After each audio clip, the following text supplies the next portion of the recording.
വിമതർ കഴിഞ്ഞ ദിവസങ്ങളിൽ കാട്ടിക്കൂട്ടിയതുപോലെ സഭയെ തെരുവിലിറക്കി സമരമൊന്നും ചെയ്യാതെ വിശ്വാസം, അനുസരണം ഇതെല്ലാം കൊണ്ട് എല്ലാം സമാധാനപരമാക്കാമെന്നും ഏകീകൃത കുർബാന, അൾത്താര അഭിമുഖ കുർബാന അത് തന്നെ അർപ്പിച്ചു തുടങ്ങാമെന്ന പ്രതീക്ഷയിലായിരുന്നു എറണാകുളം അങ്കമാലി അതിരൂപതയിലെ വിശ്വാസികൾ ഇതുവരെ. പക്ഷേ ഇനിയും മൗനവും സംയമനവും പാലിച്ചും സമാധാനം പറഞ്ഞുകൊണ്ടിരിക്കുകയും ചെയ്താൽ വിലക്കപ്പെട്ട ജനാഭിമുഖ കുർബാനയ്ക്ക് സിനഡ് നിർബന്ധിക്കും, വിശ്വാസികൾ നിർബന്ധിതരാകും. ഇതാണിപ്പോൾ വിശ്വാസികളെ അലട്ടുന്ന എറണാകുളം അങ്കമാലി അതിരൂപത ബസിലിക്കയിലെ ഏകീകൃത കുർബാന സമരത്തിൽ നയിച്ച ആ സംഭവങ്ങൾക്ക് തുടക്കമായത്. ഈ സമരത്തിന് ഇതാ സിറോ മലബാർ സഭയുടെ മുഴുവൻ പിന്തുണ കൈവന്നിരിക്കുന്നു. വിവിധ രൂപതകളിൽ നിന്നും പിന്തുണ പ്രവഹിക്കുകയാണ്. വിശ്വാസികളെല്ലാം ബസിലിക്കയിൽ ഊഴം വെച്ചെത്തുകയാണ് തങ്ങളുടെ ഐക്യദാർഢ്യം പ്രകടിപ്പിക്കാൻ. ജനുവരിയിൽ രൂപതയിൽ സിനഡ് ചേരുമെന്നാണ് അറിയുന്നത്. അതുവരെ സമരം, പ്രതിഷേധം, ഉപവാസം ഇതൊക്കെ മുന്നോട്ട് കൊണ്ടുപോകാനാണ് വിശ്വാസികളുടെ തീരുമാനം. അല്ലാതെ മറ്റു പോകാൻ വഴിയില്ല അവർക്ക് മുന്നിൽ. എറണാകുളം അങ്കമാലി അതിരൂപത ബസിലിക്കയിൽ നമ്മുടെ സഭയിലെ സഹോദരങ്ങൾ നടത്തുന്ന ഈ ഏകീകൃത കുർബാനയ്ക്ക് വേണ്ടിയുള്ള നീതി സമരത്തിലേക്ക് എല്ലാ രൂപതകളിൽ നിന്നും വിശ്വാസികൾ വന്ന് ഐക്യദാർഢ്യം പ്രഖ്യാപിക്കാനാണ് പ്രതീക്ഷിക്കുന്നത്. സഭയുടെ ആസ്ഥാന അതിരൂപതയിൽ സഭയുടെ അംഗീകൃത കുർബാന മേജർ ആർച്ച് ബിഷപ്പും അഡ്മിനിസ്ട്രേറ്റീവ് വികാരിയും കൂടി അട്ടിമറിച്ചിരിക്കുന്നു. ഈ വിവരം വത്തിക്കാനിൽ മാർപ്പാപ്പയ്ക്ക് വിശ്വാസികൾ കത്തെഴുതി അറിയിച്ചുകൊണ്ടേയിരിക്കണം. അവർ ഉത്തരവാദിത്തമില്ലാത്ത സിറോ മലബാർ സിനഡ് മരവിപ്പിക്കാൻ വിശ്വാസികൾ തന്നെ മുൻകൈയെടുക്കണം.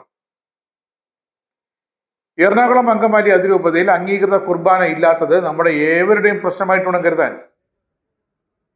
വിശ്വാസികളായ സഹോദരങ്ങൾ സഹനത്തിലും വേദനയിലുമാണ്. ഇത് കണ്ട് ആ വേദനയിൽ മുറിവ് വെച്ച് നൽകേണ്ട മെത്രാന്മാരാരും പ്രതികരിക്കുന്നില്ല. അതിൽ നിന്ന് തന്നെ അവർ ഒറ്റക്കെട്ടാണെന്ന് മനസ്സിലാക്കാം. വിമതർക്ക് വേണ്ടി അവർ നിൽക്കുകയാണ്.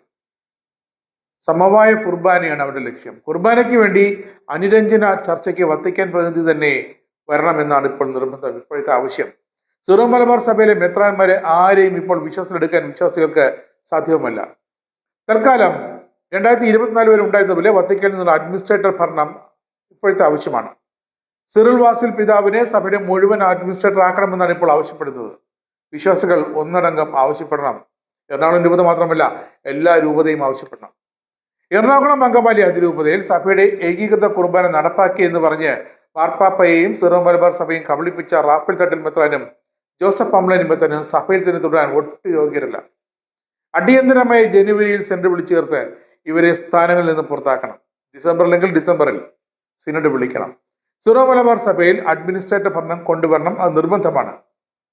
വിശ്വാസികളെ വിഡ്ഢികളായിക്കൊണ്ടുള്ള മാഫിയ കളികൾ ഇനിയും വച്ച് പൊറപ്പിക്കാൻ എന്തായാലും വിശ്വാസികൾ തയ്യാറില്ല. കാരണം സിനഡിലെ മെത്രാന്മാരിൽ ഭൂരിപക്ഷം ഇപ്പോൾ വിമതർക്കൊപ്പമാണ്. പാംബ്ലാനിയുടെ ആ ഫോർമുല സമവായ കുർബാന, ഏകീകൃതവുമല്ല സമവായ കുർബാന നടപ്പാക്കാനും ഏകീകൃത കുർബാന അർപ്പിച്ചുവെന്ന് വത്തിക്കാനെ ധരിപ്പിക്കുവാനുമായിരുന്നു ലക്ഷ്യം. പക്ഷേ അത് ഏതാണ്ട് പകുതി വഴിയിൽ വെച്ച് പുകഞ്ഞുപോയി. ഇപ്പോൾ ഇരുവരെയും, മേജർ ആർച്ച് ബിഷപ്പിനെയും മൈനർ ആർച്ച് ബിഷപ്പിനെയും ഇതാ വത്തിക്കാനിലേക്ക് വിളിച്ചിരിക്കുകയാണ്. നാളെ അറിയാം എന്താകും പരിശുദ്ധ സിംഹാസനം ഇവരെ മുഖത്ത് നോക്കി പറയുകയെന്ന്. എന്തായാലും വിശ്വാസികൾ തങ്ങൾക്ക് ശുഭപ്രതീക്ഷയേകുന്ന വാർത്ത കേൾക്കാമെന്ന പ്രതീക്ഷയിൽ ഇപ്പോഴും ഇതാ ബസിലിക്കയിൽ തടിച്ചുകൂടിയിരിക്കുകയാണ്.